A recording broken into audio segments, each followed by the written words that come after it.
the New Zealand Tech Podcast, brought to you by Gorilla Technology, proactive and strategic IT. Hey folks, greetings and welcome along to the New Zealand Tech Podcast. I'm your host, Paul Spain, and real privilege to have Jovan Pavlicevic with us for this episode from Emerge and Square One. How are you, Jovan? Great, thank you, mate. Thanks for having me. Great to have you in the studio here for the first time. Maybe you can just give a quick intro to listeners on where you fit into this big wide world of tech and startups in New Zealand. Thank you. Where do I fit in? So yeah, co-founder of Emerge and Square One. And look, we're here to build New Zealand's first digital challenger bank. We think the Aussies deserve a good run for their money and something built with a fierce local mindset. So we're actually just across the road from you here on Simon Street. And yeah, we're not a bank yet, but we're taking some strides in that direction. We started with a product called Square One, which is now probably close to becoming the incumbent for youth accounts in New Zealand. We've onboarded 250,000 customers onto that. That's incredible. Yeah, thank you. Square One turns 4 in about a month. And then about 18 months ago, we added Emerge to that. And so we started there. The next biggest pain point, or the next biggest group of underserved customers that we could see in banking is actually SME. So companies like yourselves, thanks for being a customer as well. Yeah. So we're sort of trying to find those white spaces where the banks, either don't play or where they're not doing a very good job, and where customers are underserved. And yeah, we're on that path to building something to hopefully challenge those big four Aussies. Oh, that's really, really exciting. Well, great to have you here for the first time. And, of course, also a big thank you to our show partners, to 1NZ, 2 Degrees, Spark, Workday, HP, and Gorilla Technology. Well, let's jump into it. There's a bit that's New Zealand sort of focused news, and then we'll dive into the global stories. And, of course, very keen to hear more about Emerge and Square One. Also, so first up, we got news through last week that Google's new Pacific undersea cable called the Honomoana due to land what they're describing as North Auckland in early 2026. So I guess somewhere north of the Harbour Bridge and south of Whangarei. I don't know quite exactly where that one's coming in. But look, I think for New Zealand, having that diversity of connectivity to New Zealand is always, I guess gives us a little bit more peace of mind that if things were to go haywire in the future, every extra link up we've got with the outside world kind of puts us in a better position. And for those who maybe think, look, this could never ever happen. We have seen places that have been, hit with connectivity issues in the past. I'm not sure that we've seen anywhere with sort of New Zealand's population, but because we are so far away from everywhere else, there are some complexities, and we certainly saw. Tonga were massively impacted when the one fibre optic cable that linked Tonga to the rest of the world was disrupted. When they had a volcano there. So these things can happen, right? So No, any sort of addition to infrastructure like that is going to be great. I was actually I've just remembered I was in Cable Bay a few months back. Yes. And there's a little plaque there explaining why it's called Cable Bay, which I only just learned, having known about Cable Bay since I was a kid. It's actually called Cable Bay because that's where the first telecommunications cable, which was 1800 and bonus points for anyone. And I mean it is quite incredible, kind of looking back on the technological history. Even of New Zealand, we've been reliant on cables for a really, really long time. And how incredible is it that they're able to run these things under the ocean, and that they largely work pretty well. I've had the privilege of being invited onto a couple of the cable ships that have come through Auckland, and cool. got to have a look at the curled up cables and. Did you get to write your name on it anywhere or anything like that? Or no, we didn't get offered that that option. But I guess you could go for a swim and go and etch your name into the. I don't know at what point you start getting in trouble it's for a felony. for these sorts of things, national not security not recommended dramas. So probably not recommended to go digging them up, right? And at one of the landings, actually, Takapuna Beach. I think that might have been the Southern Cross Next cable that they did. Just right there in Takapuna Beach. So, these things are around the place. Joe Allen, our esteemed producer, alerts me first overseas or international cable linking New Zealand up 1876. Oh, how cool is that? So and what was that carrying? Just kind of Morse code. Yeah, I think the sort of comms back then were a little bit simpler. So those were telegraph cables that they called back then. Moving on, there's been a bit of media coverage around supermarket car park fines, and listeners might be wondering, well, what's the tech angle here about people being upset about being fined in there for how they park at their local supermarket? Well, I guess this is, as we move to a more digitized world, the capability to sort of automate these types of things increases. And so, look, it used to be you go and park in your supermarket, and if you wandered next door to the cafe afterwards for a coffee or something else, surely that can't be a crime as well. That wouldn't be a problem. But we're now in this sort of world where the supermarkets are outsourcing how their car parks are managed.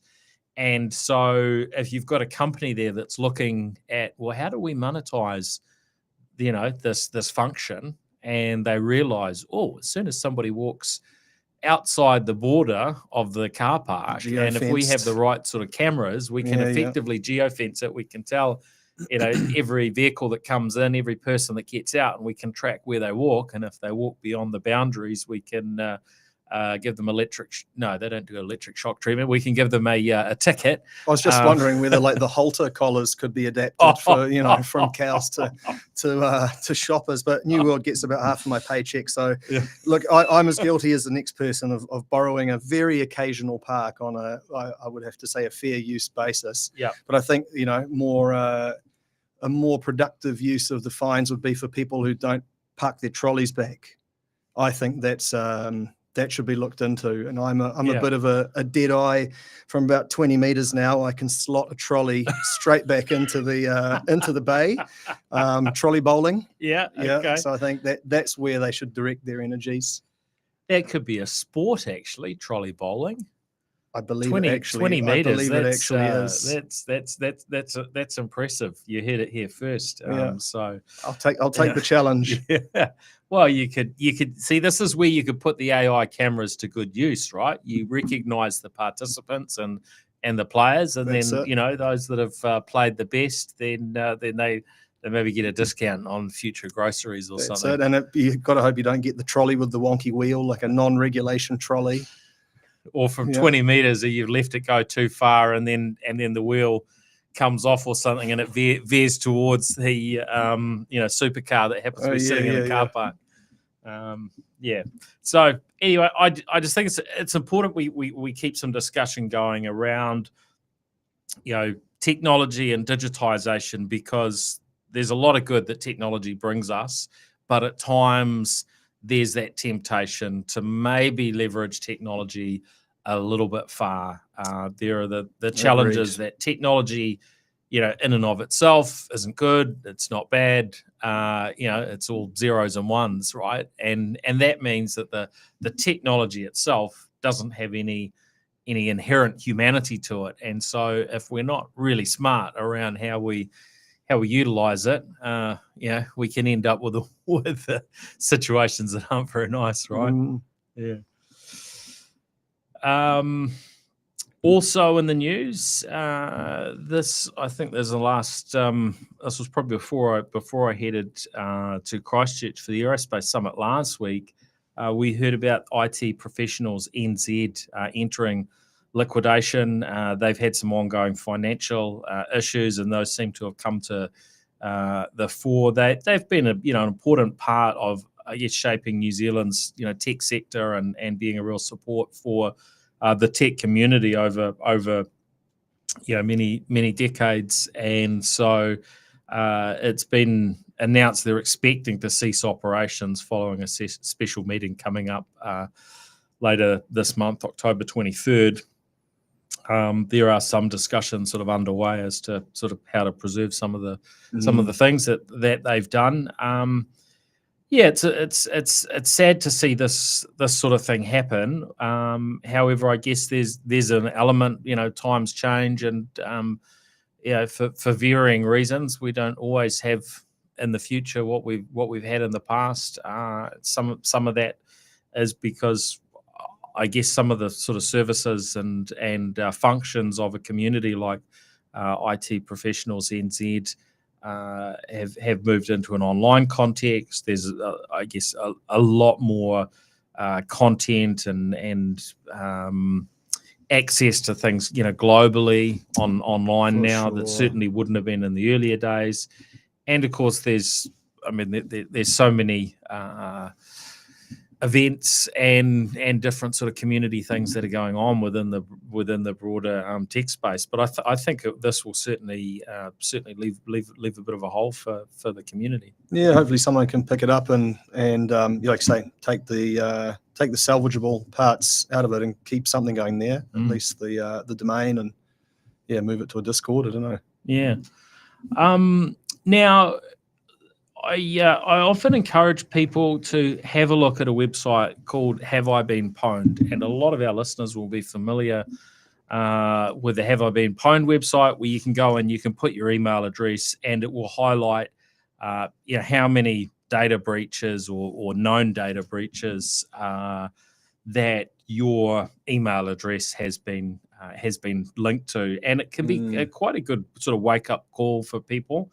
I was in Queenstown last week, and speaking to a group of business owners there, in this case from Australia, and when I asked around the room who was familiar with the website, none of them were familiar with it.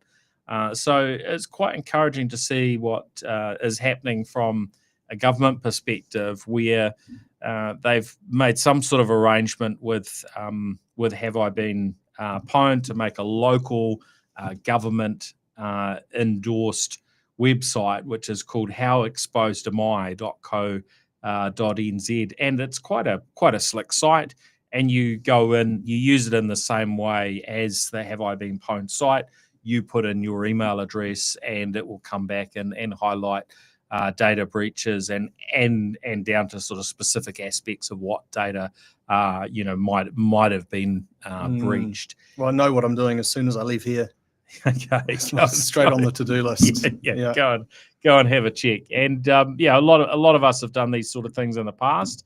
But it's worth having a look. If you're not sort of signed up to one of these types of things, you can sign up. With Have I Been Pwned to be sort of alerted to new breaches. And an interesting lesson that's I guess in there for all of us is that at certain points in time, all of us are susceptible, and we know this because the founder of Have I Been Pwned, he got hit with an email last year. This is Troy Hunt, and it came to him at a sort of particular time. Maybe he'd been sick or something or other, and it was a strange hour when he was looking at his phone, and it did the thing that often these sorts of I guess cyber criminals do, and it put some pressure on him around timing.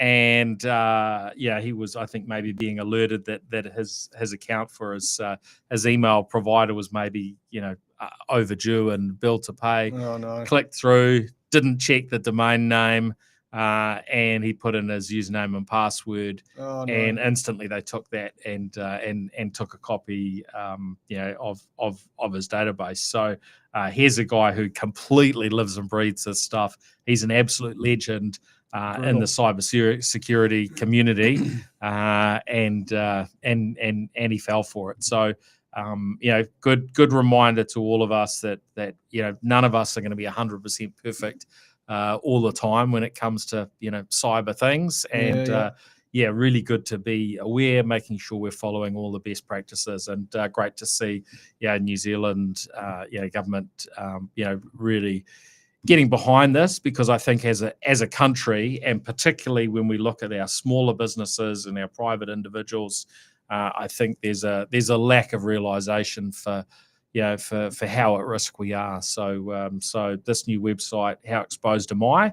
I think we'll do good things for raising awareness and alerting us to some of the challenges. So yeah, such a good reminder. I've seen, even in the last few weeks, I've seen 2 or 3 new tactics that I've never seen before. Just different mechanisms to try and get you to click the link in the email, and always accompanied with that kind of bit of time-based pressure or something financial that you're either missing out on or that you owe or something like that. To create that little bit of pressure and uncertainty, and sort of urge you over the line. They're just never going to stop evolving, right? There's such a big prize on offer. It's a pretty fascinating, endless cat and mouse game, really. Yeah, really is. Can you remember the specifics? Is it easy to explain? Or one of the more interesting exploits was for those using the likes of a ChatGPT, MCP, like a model context protocol, which, as I understand it, is allowing your LLM of choice to interact with different applications. So allowing your ChatGPT AI to access your Gmail and your Google Calendar, for example. Yeah, sure. And then the exploit was a calendar invite that's sent in, and if you accept that calendar invite, actually buried in that calendar invite is a massive prompt to ChatGPT to dump the entire contents of your Gmail history, your everything in your drive, everything in that it's got access to strip that out and dump it and send it back to the hacker. Wow. So that was that's a pretty new one I'd never heard of before. Yeah, we've been hearing about a few of those sorts of things, right? Clicking accept on a calendar invite, which, if you get a few of those, if you've got a busy calendar, there's so much to watch out for. And it highlights that now our LLMs, whether it's a ChatGPT or a Copilot or Grok or Anthropic, all these different platforms and tools, and then the varying ones on the edge that kind of leverage those via our API. We're going to have to see some confidence that they're really taking those sorts of threats seriously, because there's a bit of a shared responsibility there, right? So part of that comes with your email vendor to be sort of scanning the emails that are coming to you, knowing that those are going to get somewhat indexed by an LLM. So they need to look, is the info right? The LLM itself needs to be looking and going, is there something in here to kind of suck us in and try and trick us? So there's a whole new level of threats that need to be protected against. And then there's, of course, the responsibility on you and I as the users of the technology, and that's always there. Yeah. Oh, well done on picking that up. It's good. But yeah, you can imagine that there will be a bunch of people who have been taken advantage of. And big incentives. This and you hear about it also with. I think it's with resumes, right? So there's a there's a suggestion that you can, you embed something into your resume, maybe hidden text into the PDF. Oh, for the LLM, the recruiter's LLM to read. Yeah. Put the CV to the top of the pile. Yeah. White text. Give it extra. Yeah. So there's all sorts of mechanisms that will be that people will try out to see what they can do. I haven't seen that myself, but I do wonder, if you received a resume that way, then what would be the right response? What should you do with that? There's a bit of thinking to consider there. Depends right? if you give extra points for sort of for creativity and commercial thrust, but yeah. Yes, really interesting. On to international matters. Interesting reading about Asahi and the huge impact that cyber attack on their operations has had, and for, I guess, what is a really large entity, particularly in Japan, but known globally. They were forced to shut production down across their 30 factories across the country. I mean, that's the scale of their operation. And they went back to pen and paper, right? Yeah, right? they're back. And I even was reading around fax machines being part of the mix. Oh, really? And so, local bars wanting to get their orders in or confirm their orders were communicating with Asahi over fax machines. And I saw a BBC report was referring to someone with a liquor store in Tokyo, was very concerned because the availability of product just dried up. Wow. virtually overnight, because this sort of product that gets manufactured somewhat on demand. So there's not months of stock sitting around or anything, and so there was very, very limited of availability. And they've got other not just the Asahi beer, but other drinks, water, and food products they sell as well. So I do think the fact that the bigger companies like Asahi, when something like this happens, that it makes the news, is really important, because for the smaller entities, most often it doesn't. And this is one of the challenges I think we have in New Zealand and further afield when it comes to smaller organisations, that there is just a thinking of, well, I haven't seen anything major happen on this front. So she'll be right, mate, sort of thing. Kiwi attitude. And we had this discussion in Queenstown last week, amongst these business owners, and I raised the point that often folks are too embarrassed, ashamed to mention it from their business. But what we did get, and it wasn't a huge group of people. I don't know, 30, 40 people, certainly under 50. There was a fair bit of feedback from across the room of more personal types of incidents where people had been scammed or lost money on varying things. One of them was like, oh, my brother just got scammed on tickets that he bought for the grand final, etc., $1,100. He's bought tickets on this platform before, but this time it didn't play out very well. So these things are going on around us all the time, but you just don't hear most of them, right? Takeaway is get your tickets faxed. I'm just imagining the scene in Japan there, and in the land of the blind, the one-eyed man is king, and that guy, has held on to his fax machine for 30 years. How vindicated he suddenly feels when he can fax off his order. He's the one guy in the neighborhood that's able to get beer.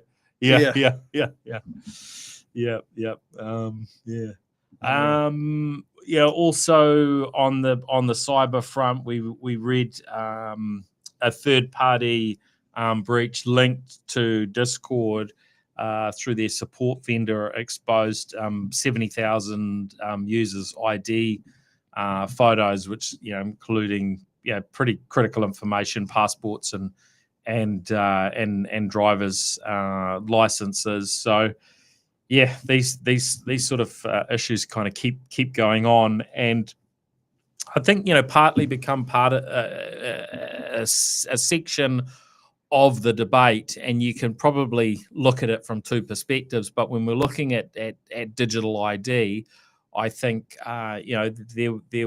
there's an element there. We're moving to digital ID where it verifies somebody without having to expose a whole passport or a driver's license, would mean that this type of scenario was maybe a thing of the past. But then there's the other side of the coin, which is, well, what is the appropriate level of digitization, and what are the downside sort of consequences? So it's interesting as these things come through to have a look at them and think around, well, how could we and should we solve these things? I've tended to think that in most cases, when you get these scenarios of passports and driver's licenses being exposed, that the issue isn't necessarily the fact that someone has to, show a driver's license or a passport. And I imagine there's an element of this. I can't quite remember what the process was with Emerge, but there's usually an element where you have to share something from a know your customer perspective. You've got to do some verification. But if you're following the right best practices, there's not data sort of sitting around that's easy to get exposed to a leak, 100%. Right? Yeah. And the scenarios where we've seen it, it's usually pretty easy to look at the behavior that's gone on with the organization that's taking the data. Similar thing was the Ministry of Culture and Heritage in New Zealand, it was an absolute shocker what happened there, and it got signed off internally that this is all good and all safe, even though there had been questions around what they were doing, and they were taking people's ID and just storing them on a WordPress in a WordPress environment, right? Really, that one didn't make my radar. Come on, oh, wow. So these things are usually down to sort of poor practice, and I think reality is that as we digitize more and more, we need to be improving and reducing that poor practice, because you just move to new mechanisms, and you're still going to expose things that you probably shouldn't be exposing. So I don't know, but challenging area. Yeah.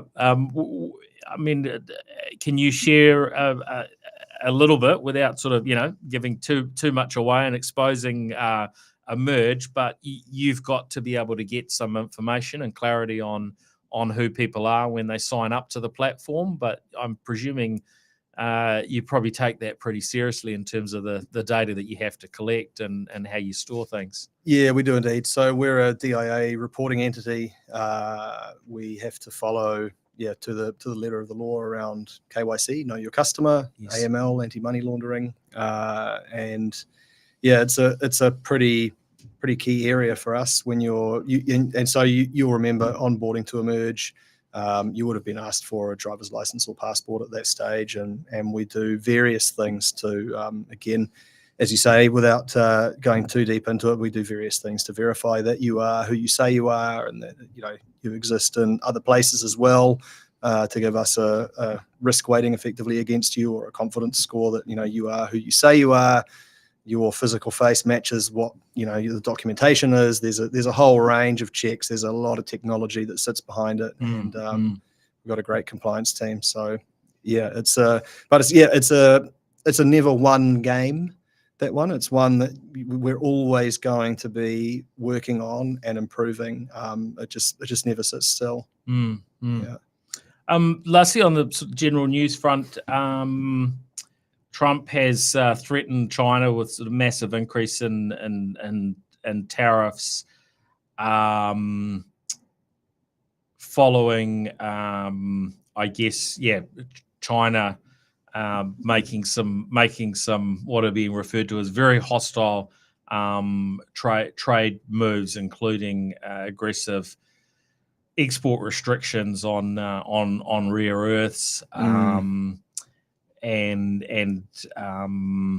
So there's some pretty challenging things going on there geopolitically now, and look, there has been for some time, but of course the ante can be, things can be turned up very, very quickly, and things can get out of hand pretty quickly.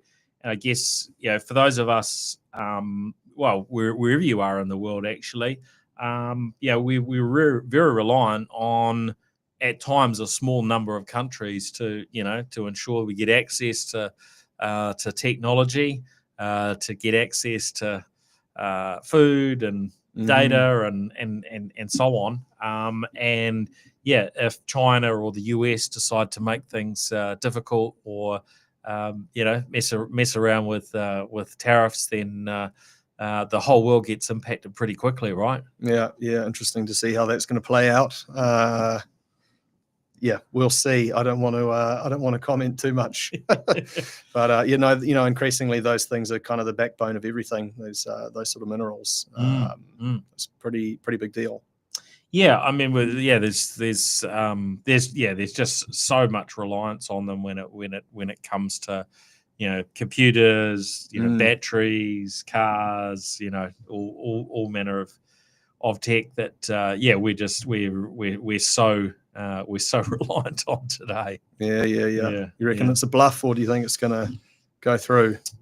Well, I just said I don't want to comment on it, I'm going to draw it from you. Look, I mean, we've got this sort of future date of I think 1 December that's mentioned as part of it.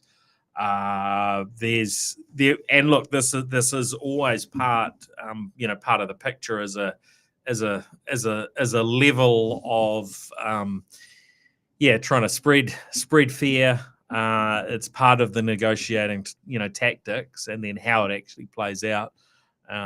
You never quite know, right? What's going to be real and what's not. So you sit on the sidelines, really unable to do anything other than hope things turn out in a good direction. Get your popcorn out. So now, onto Emerge and Square One. Really keen to hear a bit more of the story. Maybe you can tell us what did the beginning look like for yourself and your co-founder, and how things kicked off. How many hours have we got? I'll start the timer.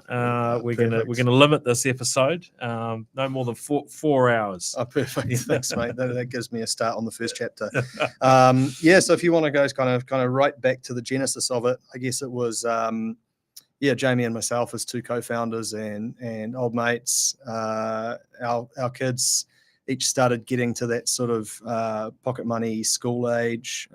So he's got 3 kids, I've got 2.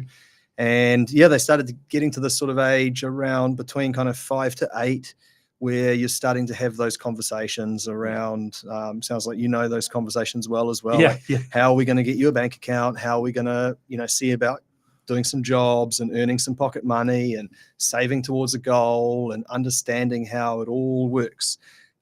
Because all they had seen from the pram really is just mum or dad tap a card wherever you go. The only financial lesson they had was wherever you go, mum or dad just has this magic wand, ostensibly, which is what it looks like to a kid.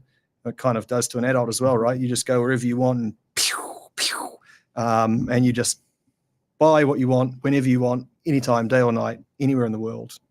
Easy as that. And starting to realize that that's probably about the worst financial lesson you can give anyone, let alone your own kids. Yeah. And my oldest daughter was 8 at the time, and I mentioned the word cash, and I straight away got back, "What's cash, Dad?" And that was kind of a real light bulb moment for me. Wow. Here you've got a kid who's 8 and has never seen cash, doesn't know what it is. Rightly or wrongly, that's a whole other debate and discussion, but that was the case. And so that was a big light bulb moment. And then so I went, okay, we better sort this out and go into the branch and get you a bank account. So went to the bank where I've been a customer for 3.5 decades, and said, "Hey, I've been I think a pretty loyal, fantastic customer. Actually, you've got my entire financial life. Thanks very much. And I've got a brand new customer here to bring you." And they said, "Well, come back on the 39th of November at 9:30 and make an appointment to see someone, and then we'll give you a bunch of paperwork that looks like it's been through a fax machine 100 times. It was all faded. They literally had to blow the dust off this stack of paperwork, and then it was go home, get your passport, now take a trip to a justice of the peace to have an original birth certificate witnessed." And this journey just went on and on with all of this friction and pain, and I was just staggered, beyond belief, that this is how it still goes. So it's not just me that's felt that pain; it must be happening right across the country. I'd say, people are in their hundreds of thousands because they've turned to square one. We realised. We started to realize, Jamie and I, in discussions, that this was a significant pain point, and that it was an area where, the banks, by and large, were doing quite a disservice to a large number of people. And so that was like a clear lane that we could get in and make a real difference. And at the same time, there's a really big purpose upside as well in terms of lifting our financial capability as a nation. We're in a pretty financially fragile state as a country. I think I don't have the exact stats to hand, but we can look it up, and maybe through the magic of television, Joe Allen can make it appear somewhere up there. But is it something like 40% of people have less than $1,000 saved, which is just pretty wild. We're perilously close to the edge as a country, and so the chance to have a really big opportunity on the commercial side, could you build a bank, was where the question that we got to. And then on the purpose upside, can you uplift the country through better financial capability, better financial literacy, helping people understand, and right from a young age, how to connect the dots with money. How do I earn some? How do I spend some? How do I save some? How do I give, invest? That's the achieving capability in all of those areas. Your outcome is better financial well-being. And so, I could talk for hours on that bit alone, but that's what we're trying to do. That's where we started. We want every Kiwi to be much more financially capable. So there have been amazing efforts made in financial literacy for decades now, and the data is in through global kind of meta studies of all the studies of these financial literacy efforts that have been made for a few decades. And unfortunately, it's not really shifting the dial, going into a classroom and saying, "Hey kids, $1 plus $1 is $2. This is a check account. This is a savings account. Now you understand some bank terminology. Therefore, you've had financial literacy delivered to you. We'll give you a piece of merchandise and then a form. Were you happy with this?" And you tick yes. And so now you're financially literate. And it's just really not the case. It doesn't shift the dial for anyone's financial literacy, let alone their capability or their well-being long term. So Square One as a product solves all of those pain points. Parents or guardians set the parameters of that sandbox. Kids get a real life experience. They're using real money in the real world. They can do jobs. They can tick them off. Parents approve them. They see the money come in. They can set goals that they then save towards. And so as a kid, you're starting to to get that sense of having some direction over your own life. Okay, wow, I can understand how to get some money, and then I can understand how to choose, like make my own decisions about needs versus wants. And the conversations just go on and on and on and on as a parent.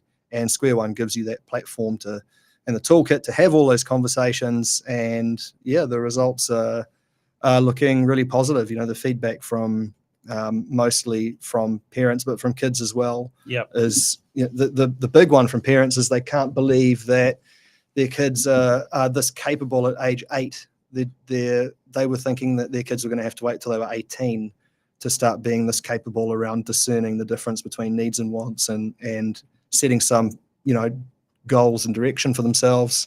So in simple terms, Square One is what? Bank account, debit card, but then you've got extra pieces around that so that a parent can be involved and and so on. You've got apps on the phone. You can have one a for the physical parent, one debit for the card as child. well. Right. So parent and child can kind of see things. See, this is interesting because when I went through this with my bank, and all the dramas of trying to get the bank account set up, and then it's like, oh, you can't do that on a Saturday or this or that. It's like, well, actually, that's when it's easy for a parent and a child to take a day off school and a day off work, please. To wander out to do these things. And there was all sorts with sort of multiple banks being pretty challenging until I found a branch that was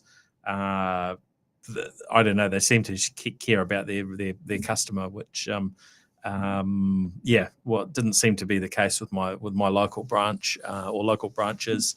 And when we eventually did get an account set up, in this case with an FPOS card, and I said, well, how can I sort of see that from my phone? They said, no, this is your child's account. You can't see it. Well, how do I see an account that I can get access to? Oh, we can you could set up a shared account on your that you'll be able to see through your app, and then you could do a transfer of funds from that to your child's account, but you won't be able to actually see what the balance is in your child's account or any of the other information. So that would help from a savings perspective, because it would be, all right, why do you need the money? Okay, yep, you want the money, sure, I'll transfer it so you can spend it. And so we end up there with a little bit of a wall that helps encourage saving, but in a really haphazard way. So maybe just run me through how this would work in the Square One world.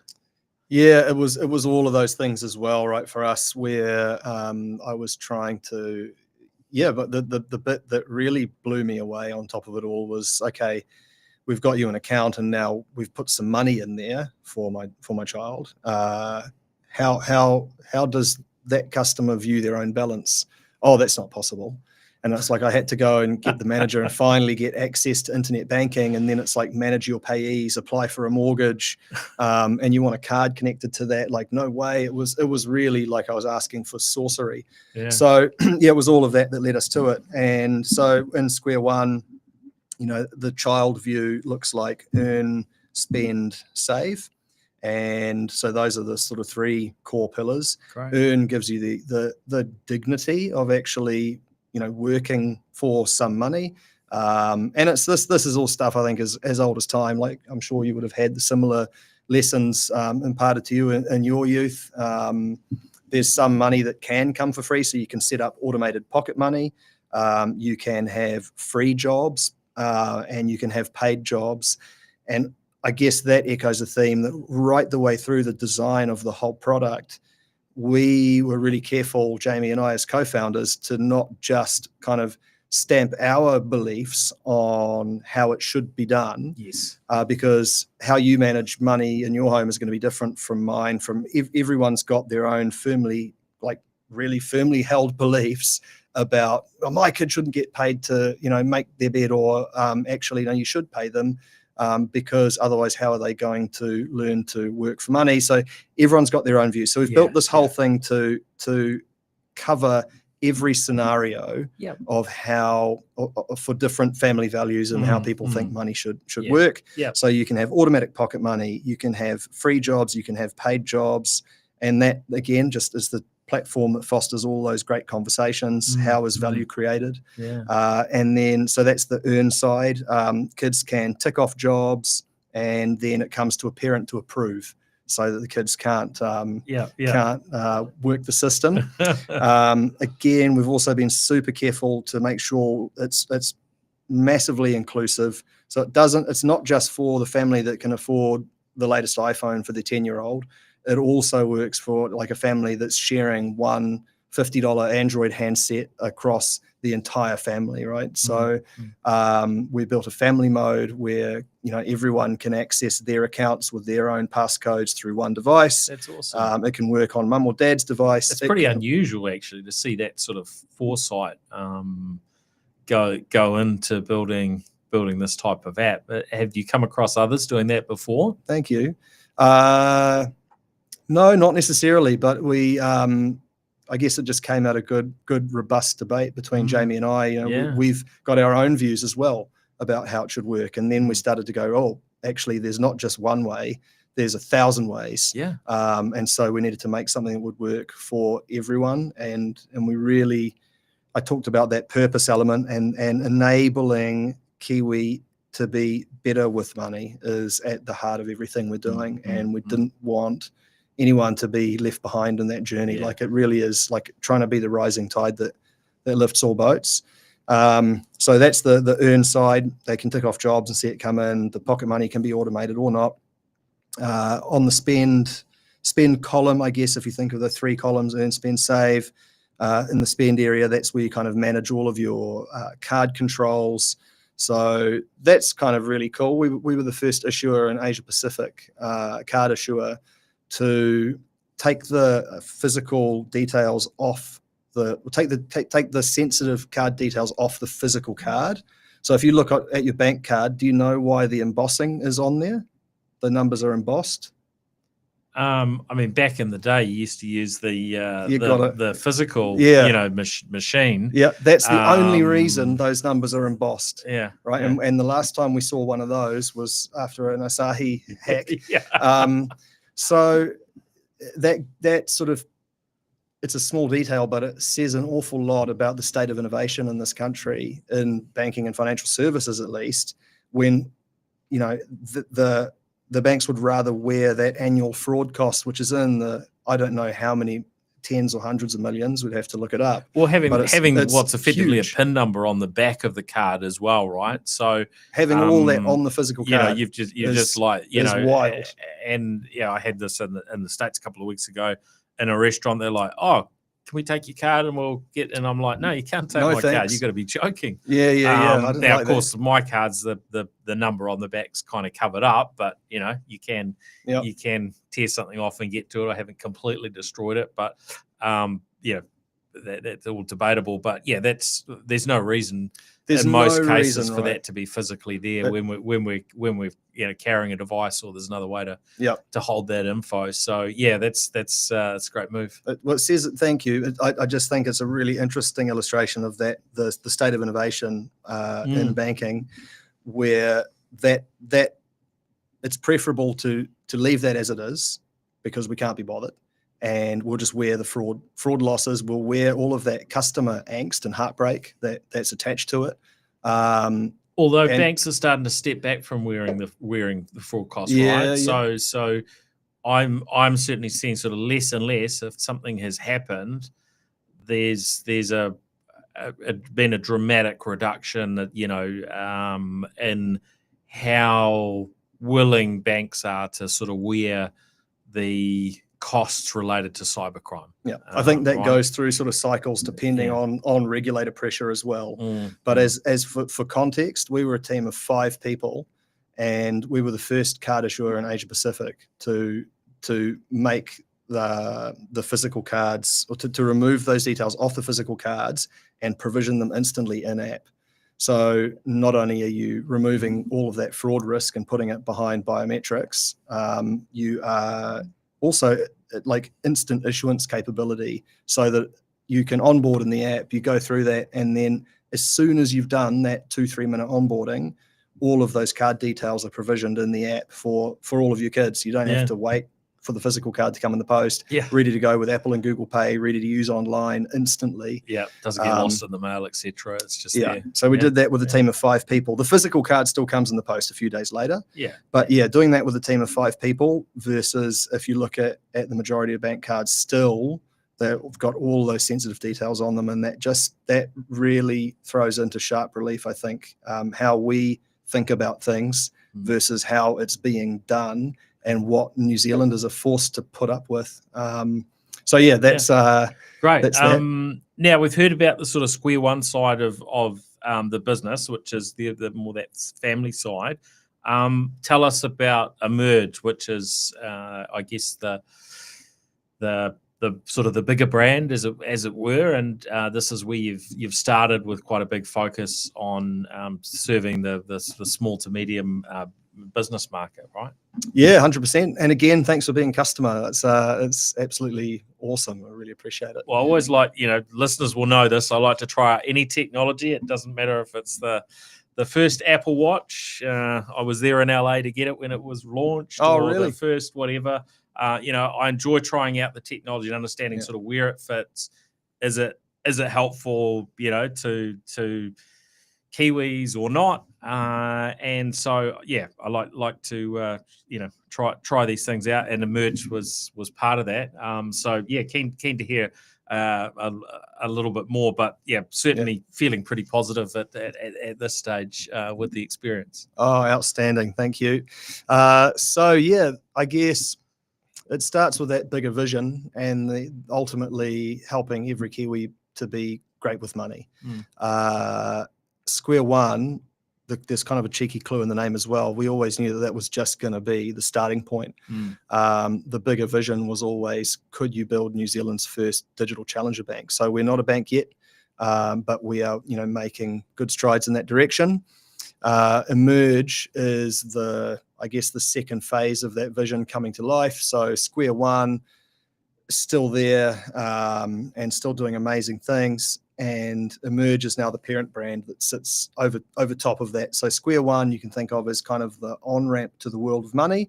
And then the next biggest and most drastically underserved customer vertical we could see was the SME space. Businesses are just shockingly underserved. Yeah, but you're also doing personal cards as well now, personal accounts as well as the business. So so we've had Square One in market 4 years, or just about 4 years now.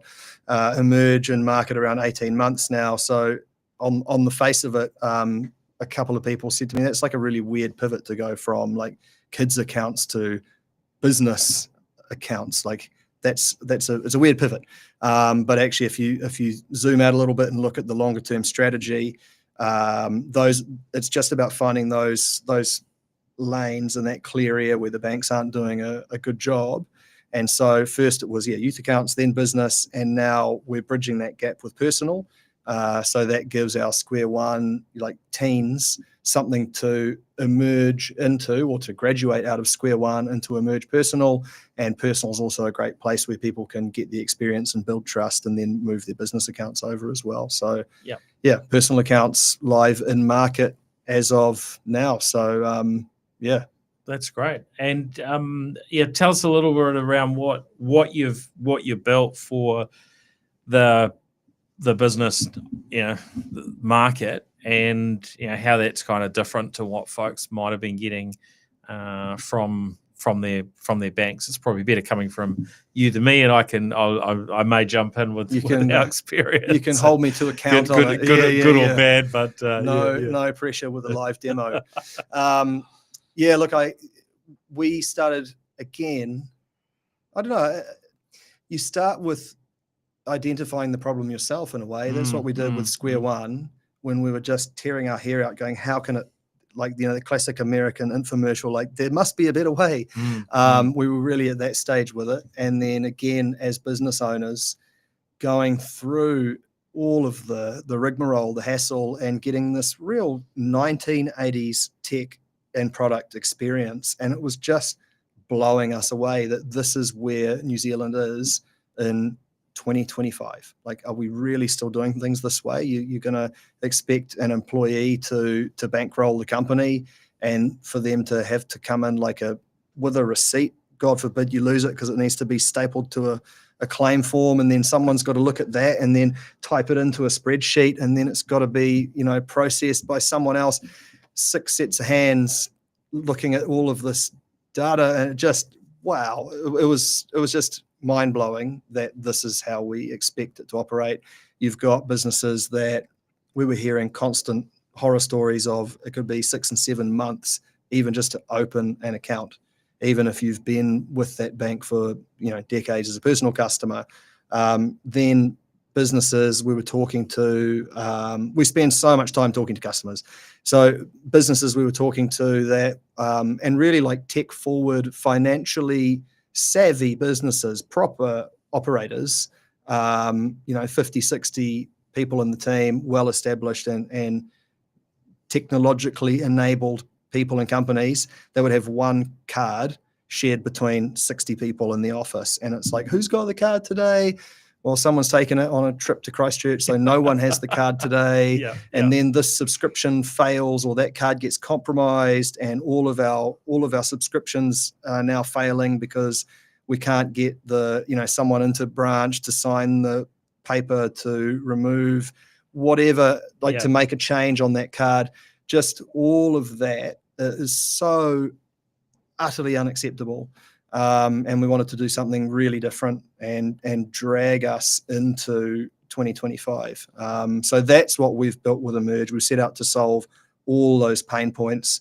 And it's an honor to sit in the same chair Rod Drury sat in a couple of weeks ago, I think. I think we've built one of the most comprehensive Xero connections in the world, maybe. We'll have to cross-check that with Rod.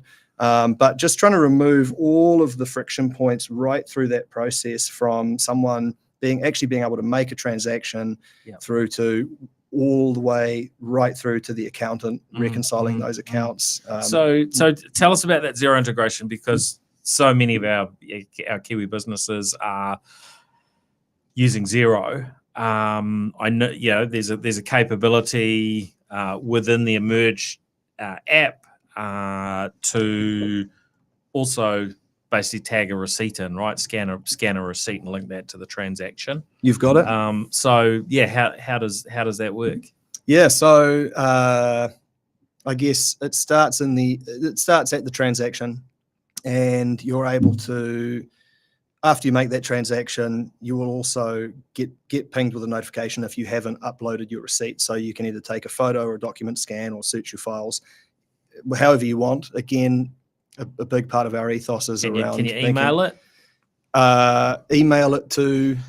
If let's say you've got the receipt via email because it's some sort of online transaction, but you want to be able to link it back, or is that you can grab it out. No, you can grab it straight out of your files. So that's one of the options in there. If you've got if it's been emailed to you, that's no problem. So you'd go in and attach it. Yep. So attach the receipt to the transaction.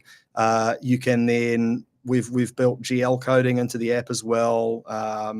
Transactions are categorized.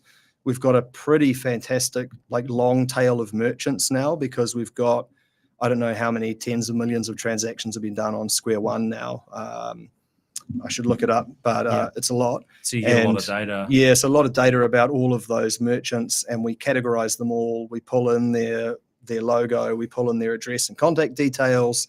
We have a pin drop on the map. So you would have seen when you open that transaction, it's an extremely rich page with everything categorized, all detailed. And so having all of that first party data as a starting point just enables us to do so many things and make all these incredibly rich experiences and just save time, cut out all of that hassle and admin right through to the accountant. Those receipts flow through into Xero. And really, we've had a lot of feedback from accountants that this is just like a dream. I believe, again, we'll have to check, but I'm not sure if anyone else is doing this, but being able to approve batch payments as an example, without getting too much into the weeds here, but pretty sure we're the only one doing that. Pretty sure we're the only one that's doing it paper free. And then batch payments. So it's like you can load them in Xero, and it's just a one tap approve and emerge, versus sort of file uploads and multi-stage approvals and things. So we've gone pretty in depth with that Xero partnership. Yeah. Oh, that's it's pretty cool. Yeah, I imagine there's probably a bunch more kind of edge cases that'll come up over time, right? And opportunities to make that make that even smoother. I think of some entities, even retail, especially in the US. Actually, I haven't noticed as much here, but you go to retail in the US and they'll just email you the receipt, right? Yep. And so a way that would automatically happen and automatically flow through into the system without even having to kind of think about it. So I'm sure there's very cool stuff. There's always going to be more to keep you busy, right? Yeah, absolutely.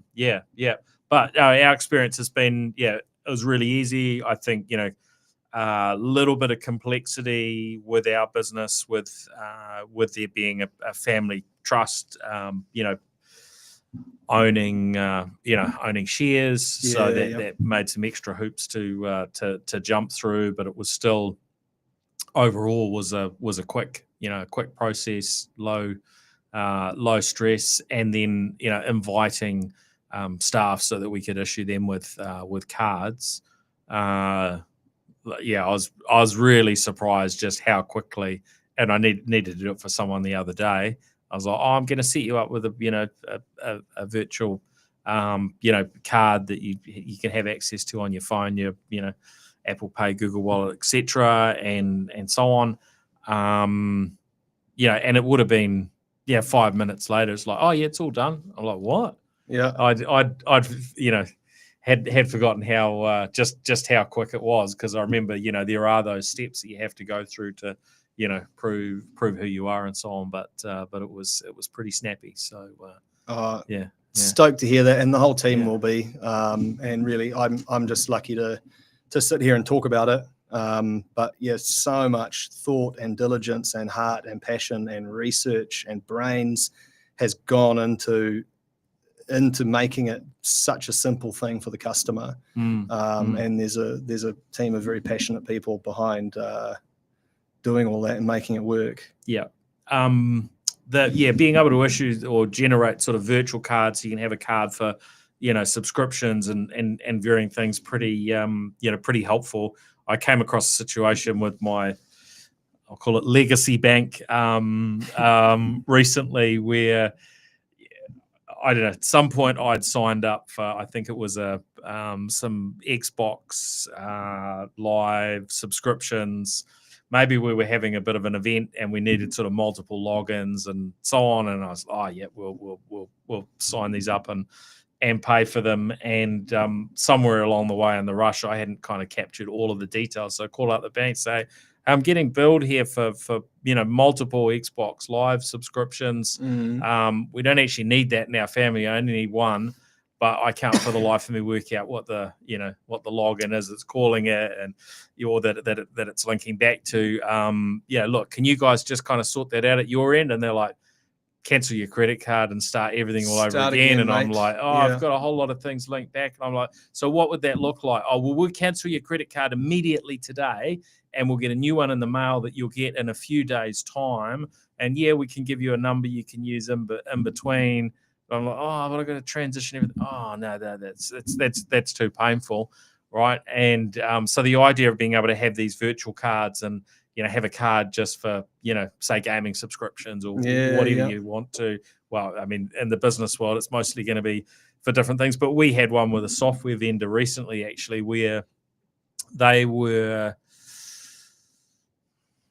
I don't think I ever got a good explanation out of them, but we were adjusting a subscription, and they wouldn't allow us to kind of adjust it how we wanted in terms of the number of users and the subscription through the user interface. Yeah. And we had an account manager somewhere in the world, and I was like, well, we're changing this. The renewal comes up in X days time. Can you just take care of it? Anyway, the account manager didn't come back, and I was kind of feeling like, So we just jumped in and changed it to a virtual card. So if they overbilled, we just were able to set a credit limit totally. at the correct rate. So we didn't have to try and get money back later. Yeah. And that, of course, kicked them into action, account manager, whatever. And then they're like, oh, how can we help you? And, and sort it out. So, yeah, quite handy. I see on the flip side, some businesses may be getting burnt by how prolific, debit cards can be and so on. Was staying at a hotel in the US who were like, oh, we only accept cards from major banks or something like that. Interesting. Okay. So I'm guessing it's something like that. So, but yeah, I certainly haven't had any problems with the cards being able to be used, put it that way. So, yeah, awesome. Yeah. No, look, they're a full fat MasterCard, work anywhere in the world. MasterCard's accepted. Online, in person, and all the rest. Just genuinely stoked to hear that it's working well for you. Well, we'll look forward to sort of following, what's next in the journey. We'd love to have you back in the future as things progress. You mentioned sort of the personal cards.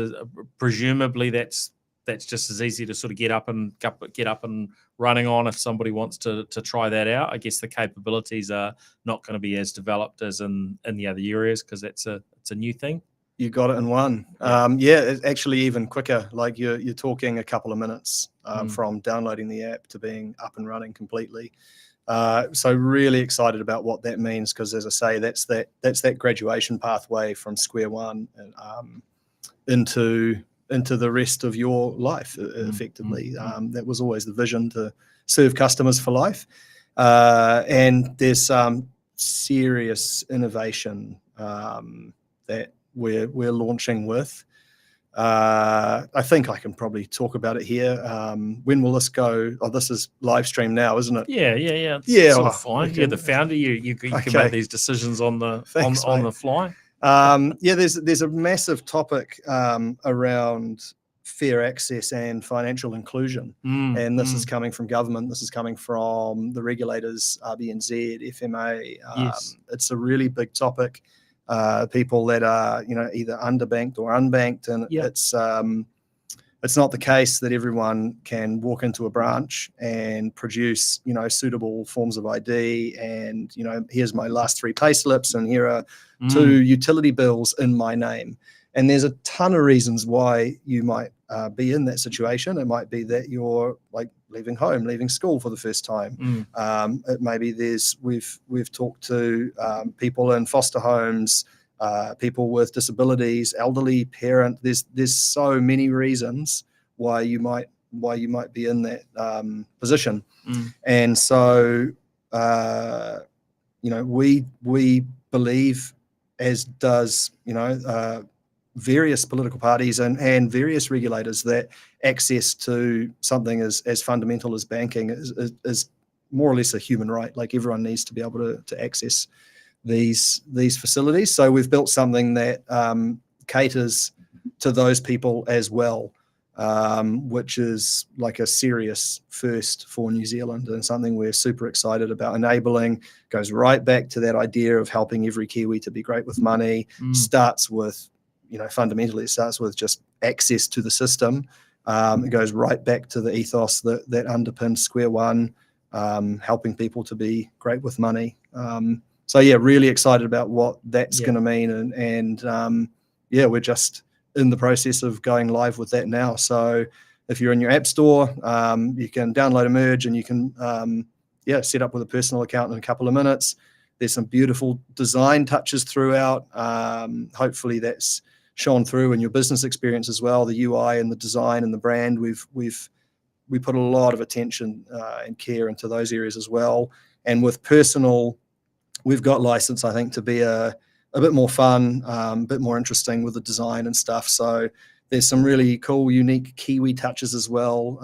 I won't give away too much. We'll have some Easter eggs, but once you're in the app and selecting card colors and things like that, there's some seriously nice finishing touches put on it. Really excited to see how that goes. Great. Well, I'd love to hear from any listeners who give this a try. I know a lot of our listeners are always very keen to try out new technology. So since you've now got the personal accounts available, I'm sure that will nudge a few people who maybe are curious, or it's what they're looking for to try that out. Be interesting to know how smooth that is. What are your thoughts? Because yours is very much a digital service. What are your thoughts on how do we cater to those people who aren't so techie? There are people that don't carry a smartphone. Is that going to be the role of the traditional banks at this stage for the next few years ahead, or is this something over time that you can imagine gets addressed because we're all born with a smartphone in our hand in the years ahead, or is that something you think about at all? Yeah, it is. I tend towards the latter. And again, whether that's a good thing or a bad thing, right or wrong, is a whole philosophical debate, and we can maybe solve that one over something stronger than a water. But yeah, I think the level of smartphone access now is just, I don't actually know, but I imagine it's just pushing closer and closer to 100%. Well, I think the number of connections in most countries is more than 100%, and because people end up with multiple connections for varying reasons. I don't know what the current stats are in New Zealand. I know that like traditional banks are also pulling back on physical branches. They're big cost centers. So that is happening. It started happening first and foremost kind of in the regions and rural areas, which again is where access is an issue. It's difficult to solve every single edge case down to someone not having a phone. I mean, we are definitely digitally enabled. We don't have any physical branches. But you will reach out to people on the phone, right? If you need to. Yeah. Okay. Oh, well, it's been great to have you on the show. Thank you, Jovan. Thank you, mate. It's really, really good. And we'll look forward to following progress. Big thank you to our show partners as well: Workday, Spark, 2 Degrees, 1NZ, Gorilla Technology, and HP. We'll look forward to catching everyone on the next episode. If you have been watching this episode live, then or watching the video, then definitely recommend that you follow us on the audio platforms, the likes of Spotify, YouTube Music, Apple Podcasts, or whatever favorite podcast app you've got. And of course, if you've been listening to the audio, then track us down on those video platforms, or follow myself on LinkedIn. That's us for this week. So thanks, everyone. We'll catch you again next week. See ya. The New Zealand Tech Podcast, brought to you by Gorilla Technology, proactive and strategic IT.